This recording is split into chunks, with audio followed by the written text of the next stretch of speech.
Okay. Okay. So, yeah, with a little delay, it is nice to have my colleague from the Amsterdam School of Communication Research, Toni from Meer, here amongst us. Some things that are good come a little later. So is Toni visiting our lab. It's been on our list for a long period of time, and Toni has in his relatively short career already put some landmark work on in different fields. As I just jokingly said, or tried to joke about crisis communication, but has been moving in the last years fast and rigorously into the mis and disinformation field. Today, he's going to talk about some of that work, fighting misinformation, a remedy worse than the disease. That sounds provocative. Toni, I won't take more valuable time due to some technicalities of your presentation time. If you're online, you can obviously, you know the drill, you can ask questions via the Q&A, and Gijs will read them out. But Toni, it's a pleasure to have you here. The floor is yours. Thank you, Bert, and thank you so much for inviting me to the famous Hot Politics Lab. I primarily know it from always finding Gijs and Bert in Crea on Friday afternoon, but of course also from the very good content and nice lectures. And so thank you so much for having me. And indeed, I want to talk a bit about misinformation and finding misinformation. And this is a project that we started some time ago, where our main idea is to provide some context. Maybe just watch this.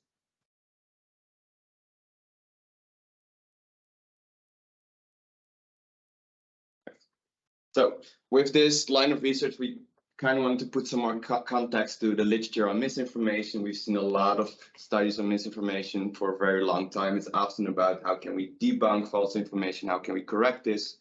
And what sparked this whole line of research was the question, a remedy worse than a disease. And I'll tell you a bit more where that comes from in a minute, but spoiler alert, I don't have the answer. So it's indeed more a provoking question, and this really led to this line of research, and it mainly led us to the idea to investigate, are there any unintended negative spillover effects from finding misinformation? So to start off with, misinformation is of course not a new phenomenon. Misleading information is as old as communication itself, of course. And this is a cartoon from 1930s, where they're basically mocking anti-vaccination opposers, or opposers of vaccination. You see that anti-vaxxer, faddist, and Mr. Careless, and anti-everything, they're walking up a cliff labeled as misinformation into a sea of smallpox. So this comes from 1930, so it's an indication that misinformation is by no means a new phenomenon. But if we read today's newspapers, we do see that misinformation gets a lot of attention. In public and media debate and discourse, we see a lot that misinformation is perceived as a significant threat. Some examples: half of Americans see fake news as a bigger threat than terrorism. Democracy under threat from pandemic of misinformation. Fake news is bad news for democracy.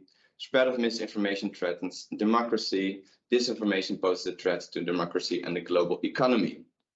So if we would believe these headlines, we would have the notion that misinformation is something new, something on the rise, and that's currently threatening our democracy and even economy. But if we look at more recent empirical studies, we do seem to find that the amount of misinformation that's being spread, or at least that people are exposed to, seems to be relatively little. This is a study from Science, where they looked at the number of fake news sources in people's aggregated political exposure. And this was around the time of the US 2016 elections. And this is really a time where you would expect misinformation to be the highest in the context of a quite polarized country with a dual party system, and during the elections where Trump got elected. And here you already see in this graph that after the elections, the number of misinformation in people's media diet significantly dropped. But if we look at the percentage, we see that it only goes up to a level of 8%, which is relatively low. So what they conclude is that fake news comprises about 6% of all news consumption. And this is again in the US during the US elections. To put even more context to this, they argued that it's mainly super consumers. So it's highly concentrated. Only 1% of the users is exposed to 80% of all the fake news in the data that they found. And especially if it comes to sharers, it's 0.1% of users were responsible for sharing 80% of fake news. So in a way, these are relatively reassuring findings if we compare to the headlines we just saw about the threats of misinformation. And outside of the context of election times and outside the context of US, we see similar findings in France, Germany, UK, and US outside of election times. These percentages seem to be even lower if it comes to how much misinformation is in people's media diets. So not to say that misinformation cannot be dangerous. We've seen ample examples, for example, the storming of the Capitol Hill or Pizzagate. So misinformation can have quite big consequences or detrimental consequences, but there seems to be a certain discrepancy between the attention for misinformation as a salient threat and the actual exposure, like how much people are indeed exposed to misinformation. This is a graph from a study that we or data that we collected earlier this year. So thank you for inviting me because it forced me to actually open this data. And I was very happy with that. And here you see, we asked people like, what percentage do you think of the information that people consume is misinformation in both social media and traditional media? And here you see that it really lies between the 40 and the 60, 70%. So that's indeed relatively quite high as compared to what we saw in these studies where they were testing how much percentage is actually fake news. So the perceptions of people seem to be that fake news is indeed a significant threat. So this discrepancy between attention for misinformation as a threat, so the salience of misinformation as a threat versus the actual exposure, led us to several questions. So perhaps fear of misinformation is in a way some form of a social construct. So the more we talk about these risks, the more they actually become real and perhaps also with real consequences. And the question is, do media draw too much or disproportional attention to misinformation as a salient threat? And with that, perhaps also shoot themselves in the foot. With only talking about misinformation as something that's constantly lowering, it might be the case that people start to trust news in general to a lesser extent. So making this threat so salient might make people doubting or doubtful about all the credibility of information that they read online. And that's where this notion of a remedy worse than a disease comes from. If the disease is not so common, is the remedy that we use quite often perhaps does it have a spillover effect, unintended consequences on whether people perceive authentic news as less trustworthy. And this is what we try to study in experiments. It got recently published. And the question is indeed, can fighting misinformation have a negative spillover effect? And here we look mainly at our warnings for the threat of misinformation. Will that decrease more general news credibility? And we refrained from using the term or using the phrase a remedy worse than a disease because it's a very difficult, it's very difficult to actually test whether the remedy is worse than a disease because we look at different outcome variables. So the main question of this paper was, and I want to talk a bit about this paper and then have some questions for follow-up research, which might be more interesting for me to get some feedback on that, but I just want to provide some context. So the main question is, what does attention for misinformation do for general authentic news trust? Our theoretical starting point is the truth default theory, and this theory basically states that by default, people trust what others are saying. If I talk to Bert, I trust by definition that what he says is truthful. I have no reason to not believe what Bert is saying is true. And this translates to information, like information that people read, they expect that this information is credible. Only in the case of certain triggers or primes, this might shift. If there are certain triggers or primes, like perhaps last time I talked to Bert, he wasn't completely honest, or he starts to sweat a bit when we talk, this might be a trigger and I might get this notion that perhaps he's deceiving me. And this is what we translate to the context of a climate that is characterized by a threat of misinformation. So if we have this notion that we might be misled, we might be exposed to misinformation, we might be more likely to think that we are being deceived. So deception default hypothesis rather than a truth default theory. And rely a bit on negativity and distortion bias, this notion that media pay disproportional attention to the negative and exceptional threats in our society. This could also be the case for misinformation, where it's relatively exceptional that we are exposed to it.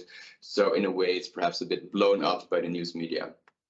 We also look at news media literacy because we also do not only want to address the problems, but also look for solutions. So we wanted to see what if we tell people that indeed the amount of misinformation that is being spread is relatively little. Does that help them in their credibility assessments to become more accurate if it comes to authentic news?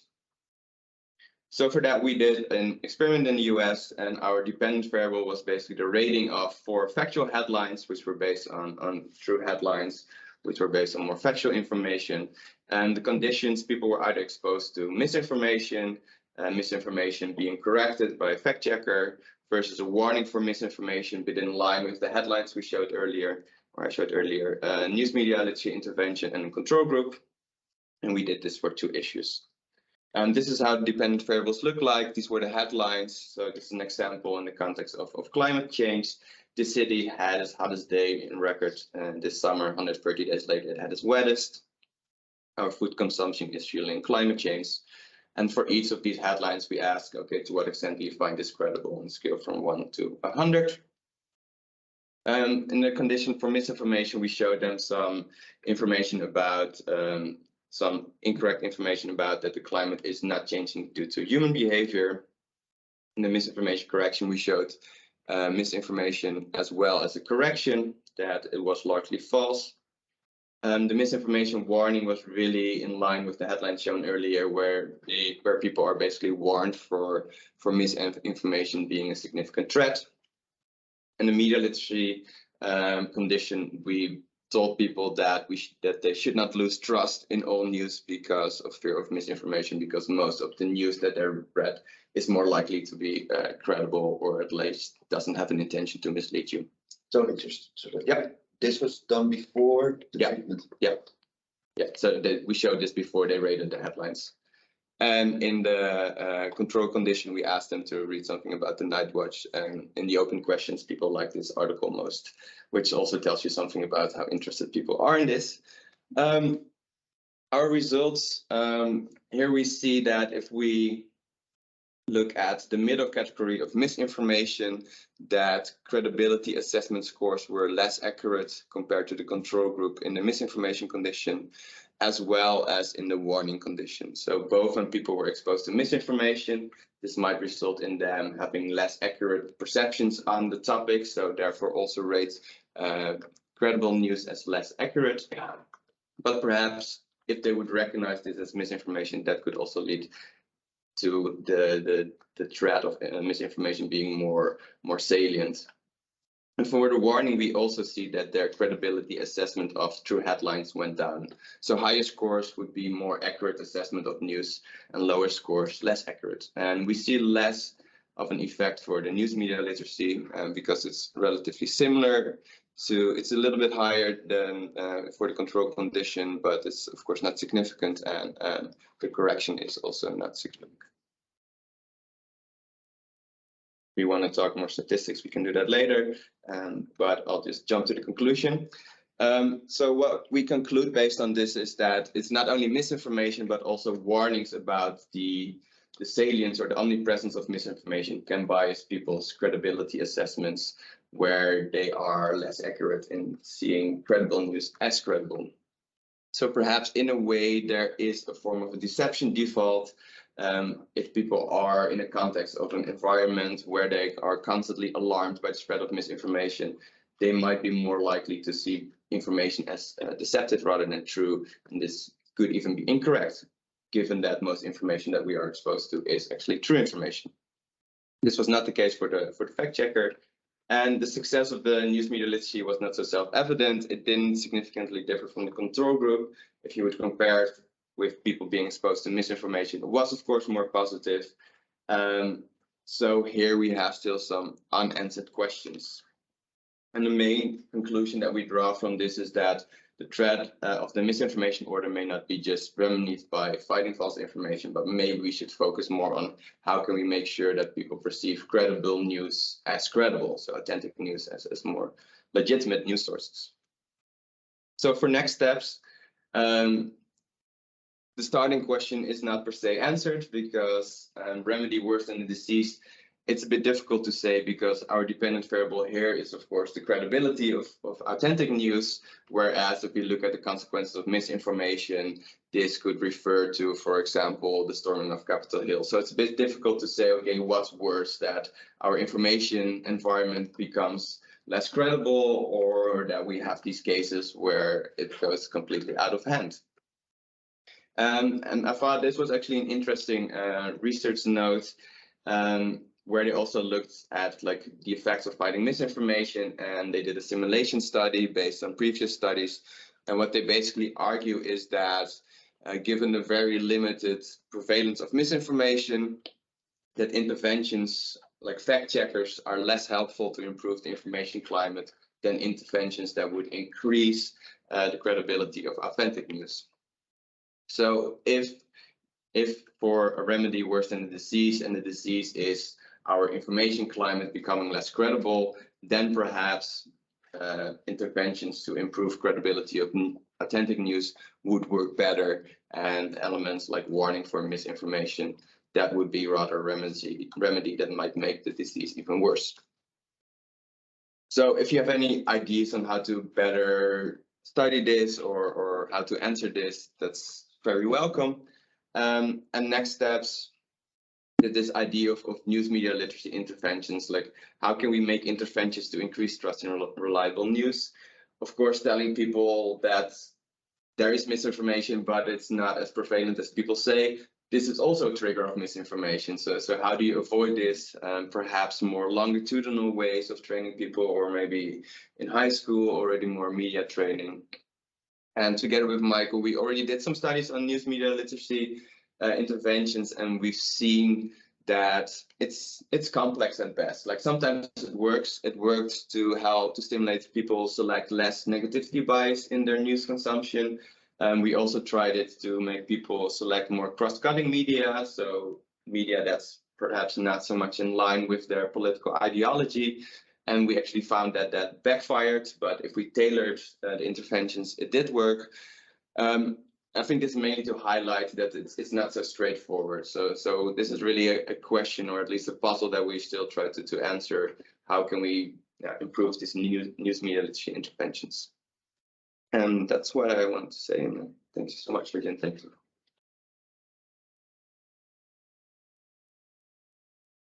What source of improvement?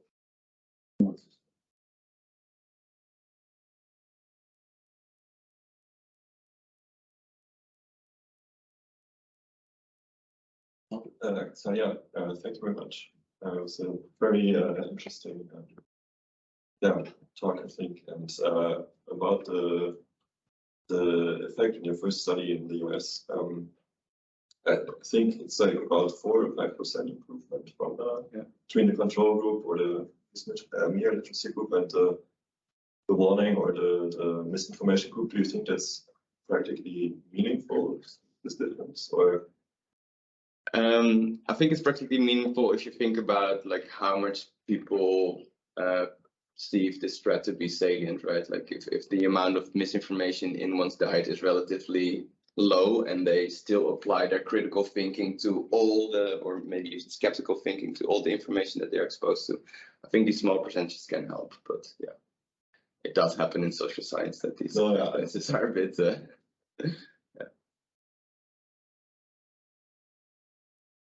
Can you put up that graph?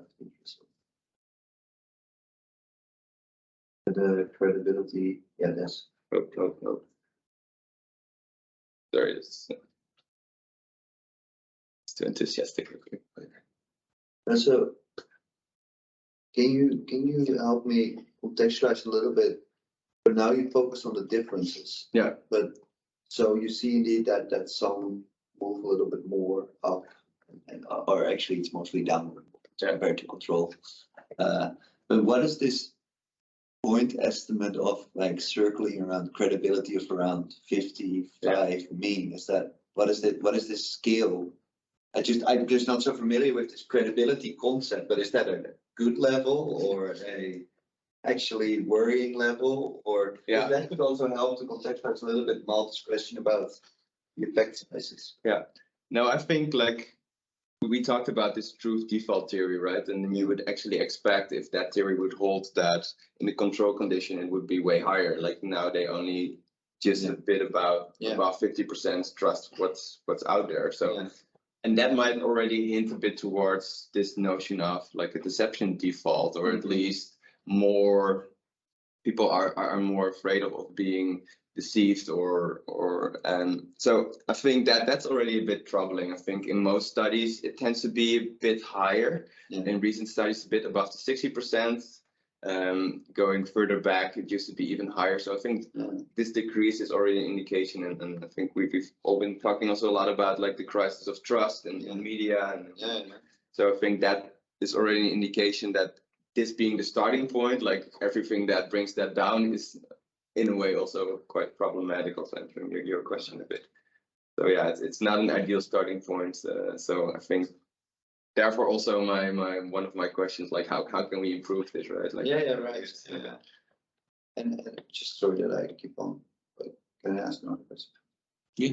No, but Michael recently made some of these plots with like the distribution of the data in it. But I was just wondering, like, what do people do with this variable? Like right now we see the like probably 95% confidence intervals or so, but it sits circling around like one midpoint, and then there's a bunch of people that go in crazy directions. So I think there are definitely a few outliers. You do see some that really hang on the bottom and some more on the top. So some do tend to believe everything despite what condition they are, and but also small group really tends to not trust anything despite what condition they are in. But in general, it still groups quite like the standard deviation is not extremely high.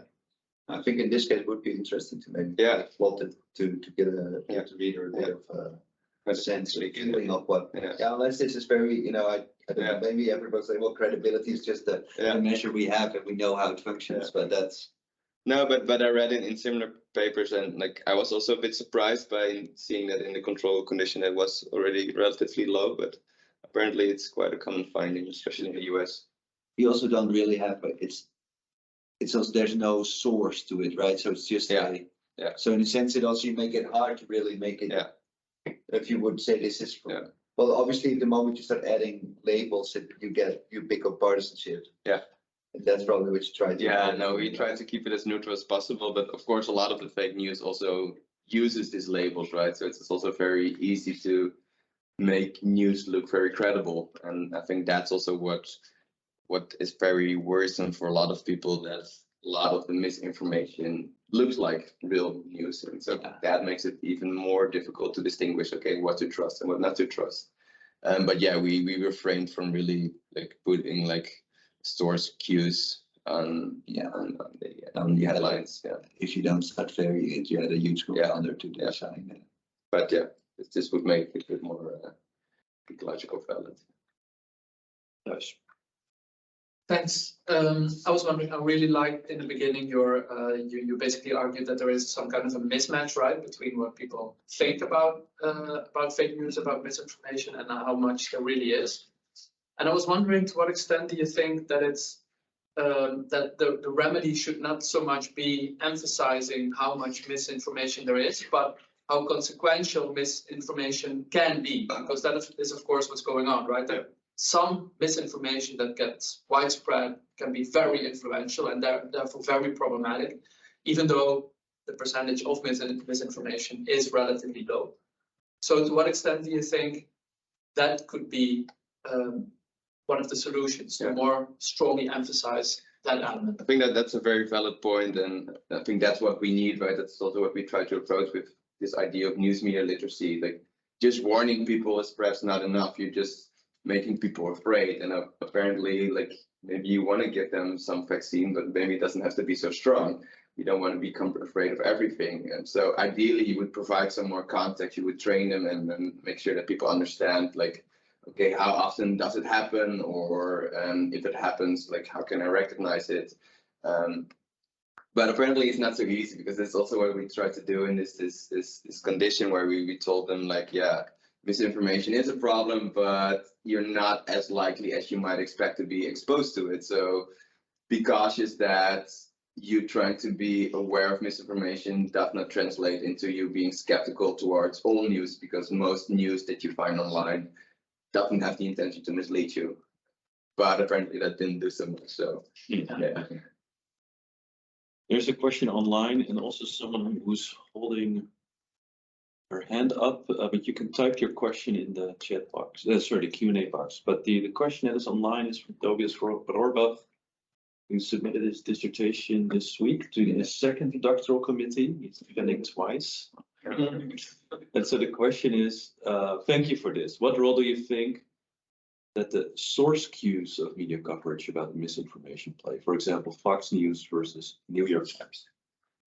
Yeah, probably quite a large role. I think we often tend to see that, like, whatever source cues they are a very important determinant of whether people trust information or not. And especially if it's in line with their political ideology, they're more likely to, first of all, select it. And this is, of course, also an important element to misinformation and news in general, political news.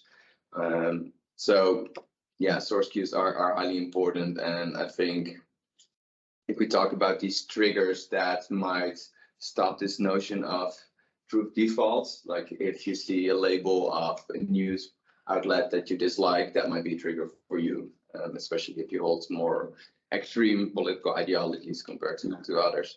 So yeah, I think it's very important, and it would be interesting what you also said earlier, Bert, like these source cues can probably be a very important determinant and might make the credibility assessment scores deviate even further if you would factor that in. I had a question about the stimulus material. So is this, were these just some examples that you used, that you showed, or were there multiple conditions with the same sort of? Yeah, so these were for, like, we relied on two different topics, one about climate change, so I showed the ones for climate change. The other one was a bit more general about the elites controlling us or trying to affect us or controlling our minds.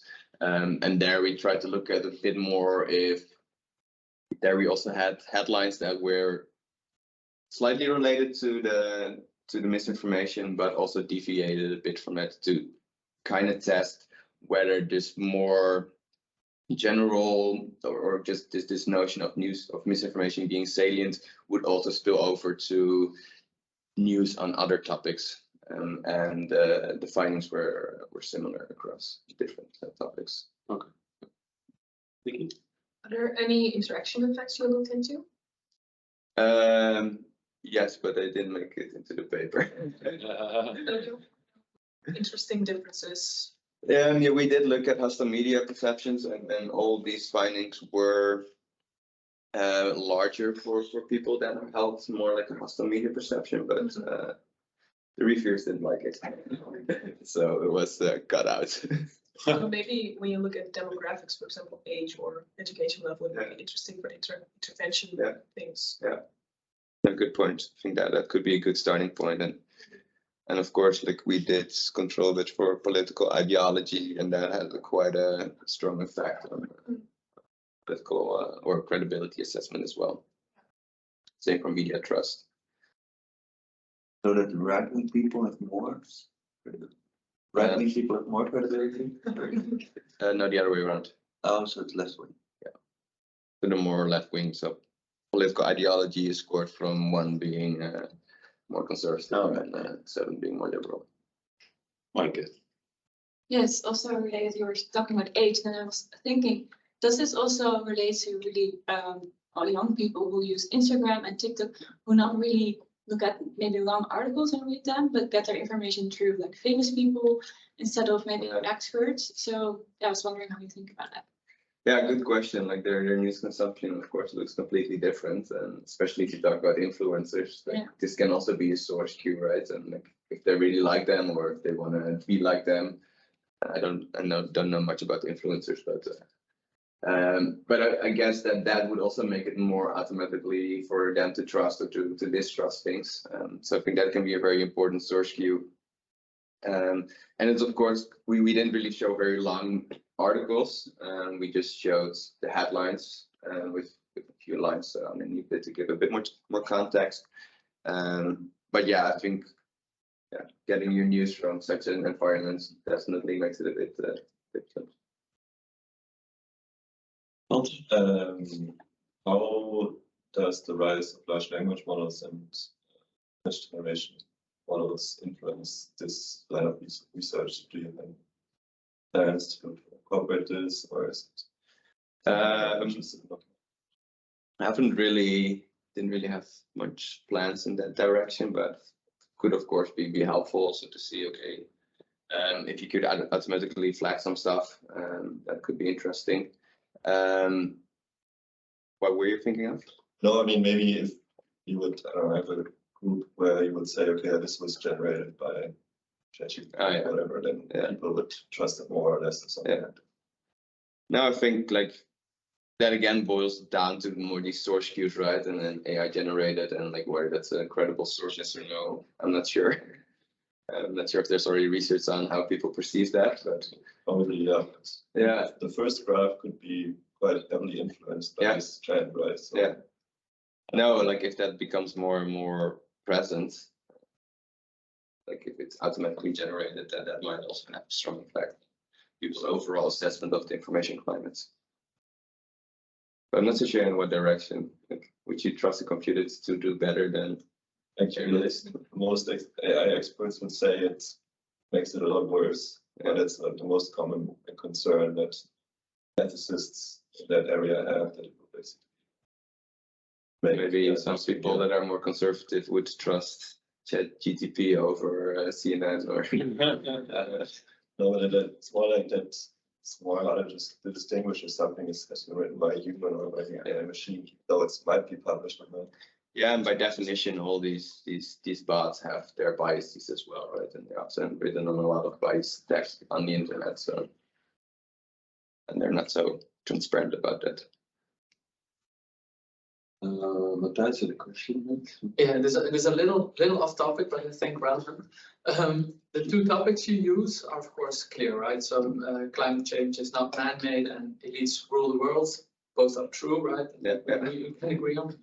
But the question is, we also have, of course, misinformation is also politicized, right? So we also have examples where misinformation seems to be true or not. An example I always find interesting is the lab leak theory when it comes to COVID, right? That at first it was said people who argued that might be true were wappies. But in the end, it was taken more seriously, right? So what is going on there? And do you know of more observational studies maybe who follow what is going on and how it is interpreted?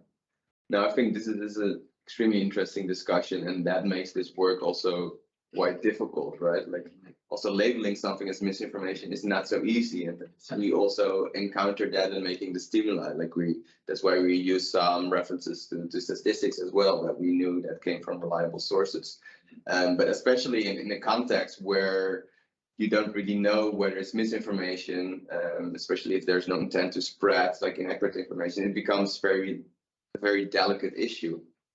And especially if you then very easily say, okay, this is not in line with a certain way of thinking, then you're immediately a puppy.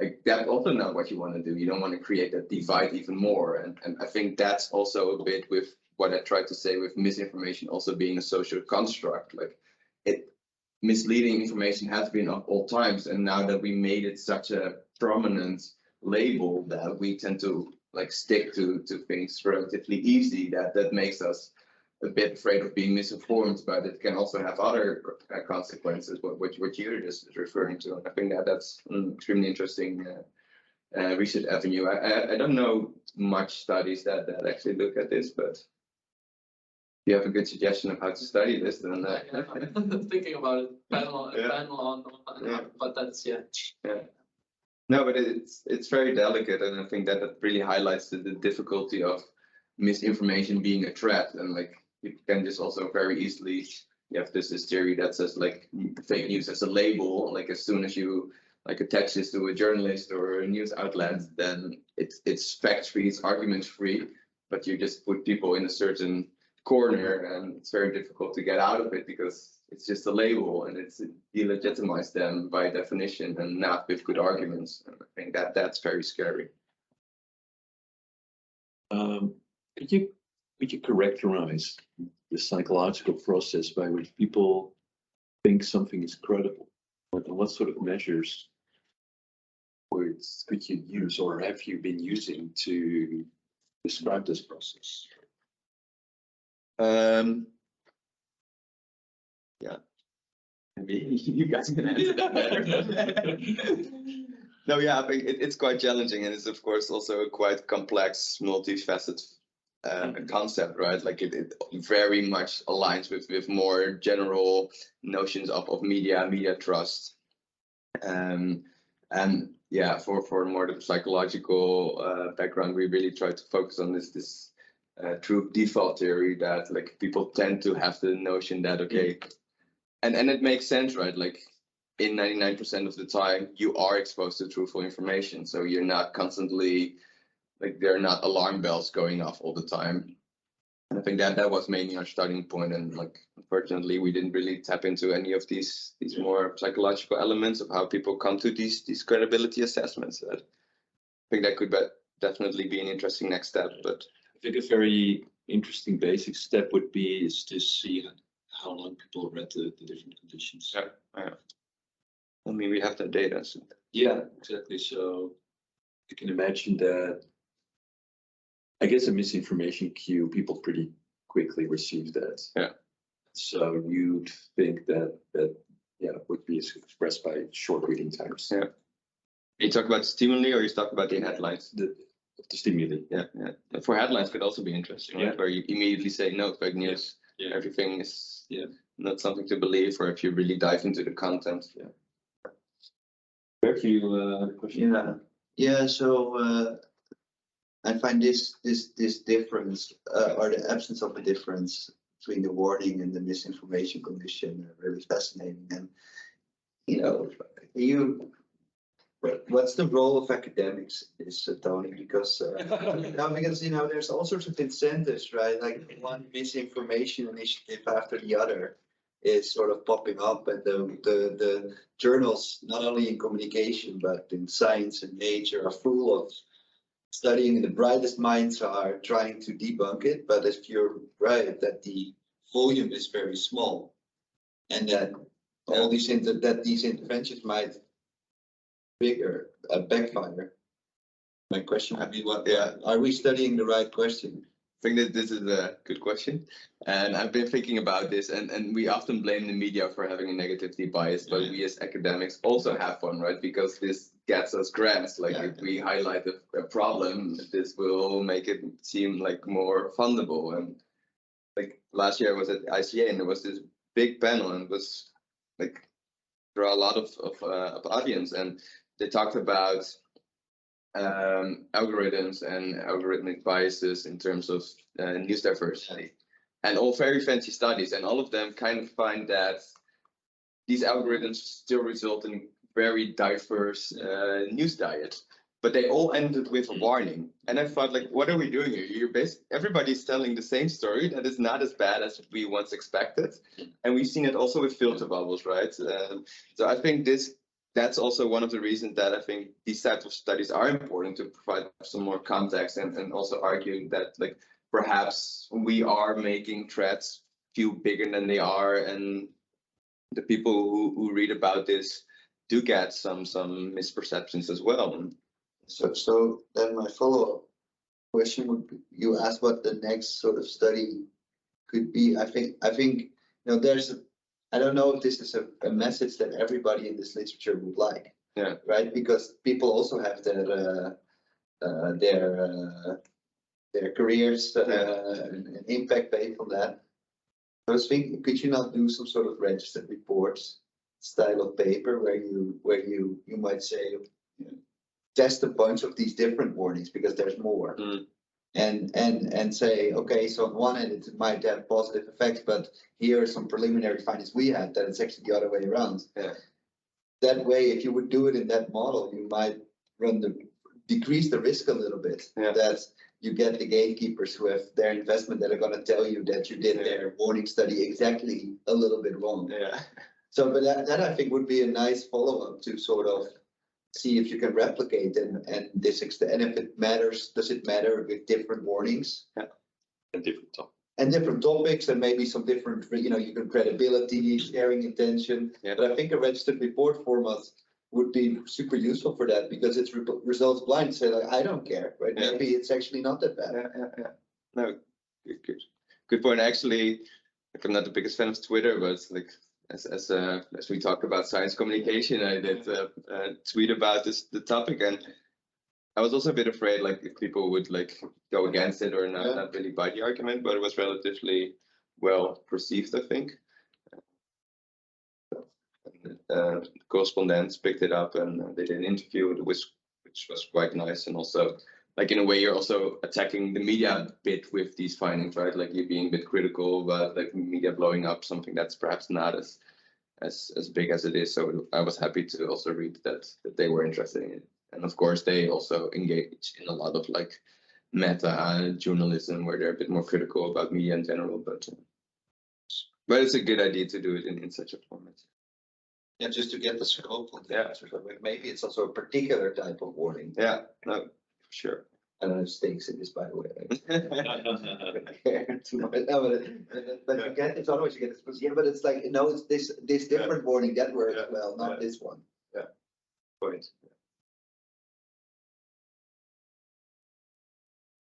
Can you go back to the warning treatment? Sure.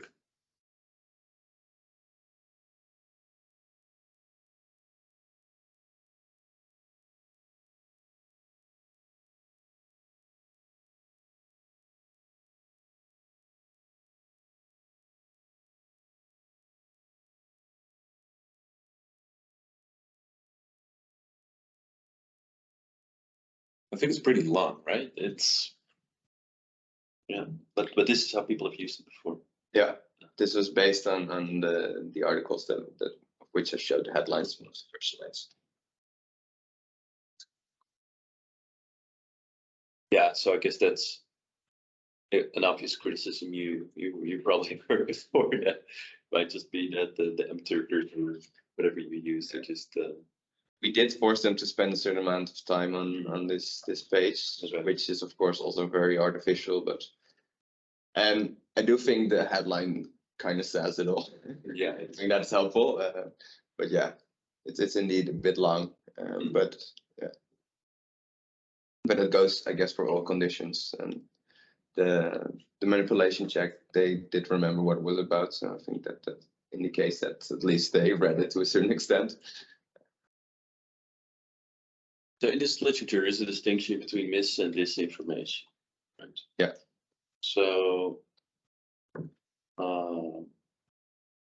would you well, with disinformation being that people are deliberately spreading misinformation, fake, false news.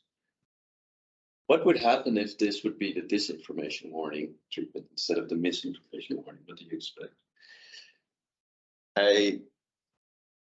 First of all, I think that a lot of people outside of academia, if they think about misinformation, they tend to think more about it being intentionally spread. Yeah. So whenever we talk about misinformation, people think, oh, we're constantly being deceived, or there's a lot of information out there, which there's also a discrepancy between what we talk about and how it is perceived. So I think if you would talk about intentionally misleading news, then people might tip over at one point, right? And they think, okay, yeah, but there might be misinformation, but people are not constantly trying to deceive us. So I'm not so sure if that would make the effect stronger, maybe even a bit less profound. Because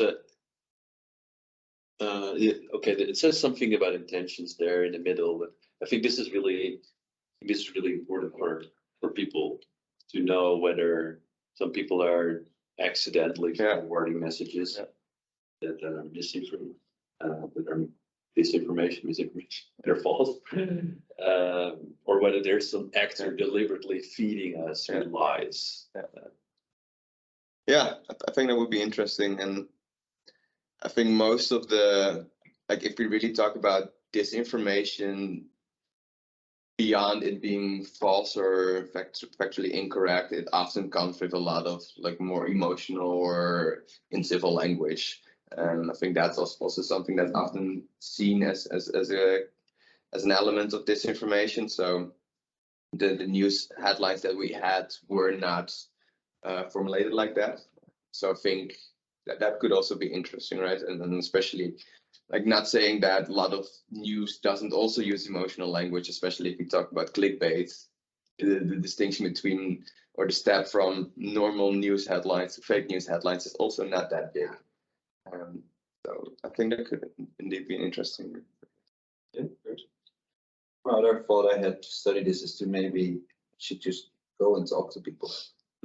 And it's just no, but literally, like, was it at some point? No, but like to get a bit of a sense of what people think when they see this warning. Yeah. Like maybe they actually, the unintended consequences that they just start to ruminate endlessly about misinformation and other things they've heard, and that they then therefore become skeptical.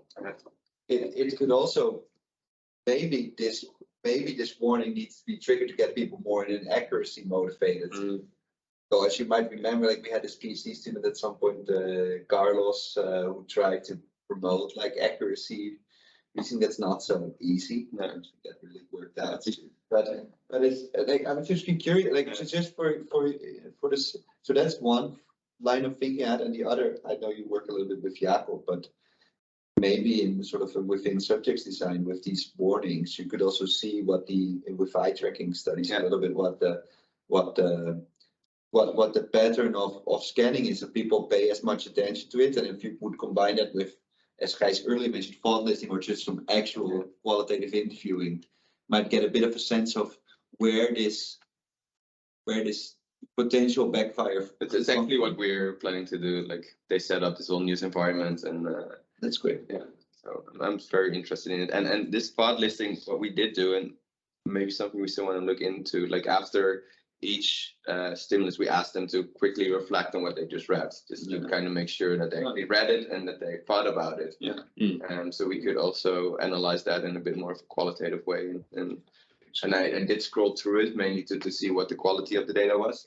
But in this condition, it was often like people really, there's a lot of misinformation, or we should be aware of this, and more like acknowledging that the warning was being given, or indeed also some people gave some examples, like, I've heard this, and like I've been unsure about this, or I'm struggling with this, and what to believe. No, but that's very interesting. And we should sometimes come down from our ivory tower and talk to people. That's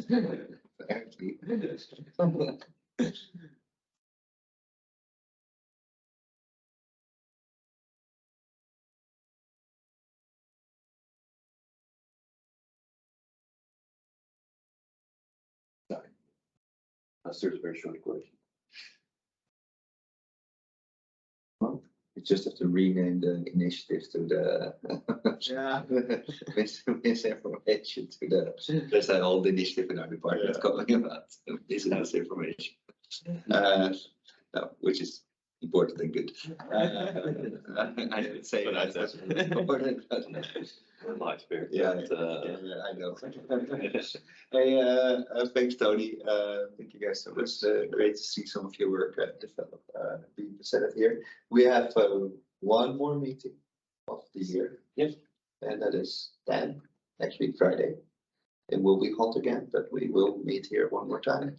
And then we'll go on a well-deserved summer break. And after the summer, we will come back with a new series of speakers and also a whole bunch of people joining our lab. So that is exciting. So we'll make sure that we rest well for the summer. As always, also thank our sponsors, the ERC and WO respective departments. politics and life sciences. And as always, we're always open for alternative sponsors. So Tony, if you have money and you want to donate it, it is always, you're always welcome. Thank you so much. That would be an honor. And the mug, right? There's a king one. All our speakers get a mug, Tony. Oh, yes. You've Always earned wanted it. one. Yeah, definitely. And so see you next week. Yep. Good night.